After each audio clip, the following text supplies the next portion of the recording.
سيقول السفهاء من الناس ما ولاهم عن قبلتهم التي كانوا عليها قل لله المشرق والمغرب يهدي من يشاء إلى صراط مستقيم.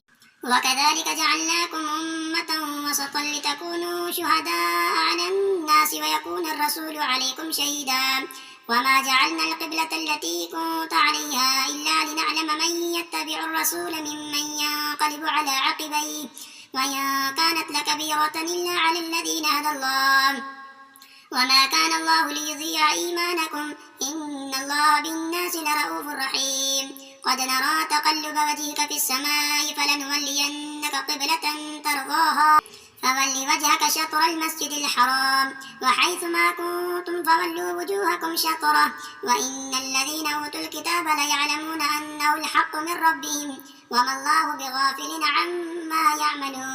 ولئن أتيت الذين أوتوا الكتاب بكل آية ما تبعوا قبلتك وما أنت بتابع قبلتهم وما بعضهم بتابع قبلة بعض ولئن اتبعت أهواءهم من بعد ما جاءك من العلم إنك إذا لمن الظالمين.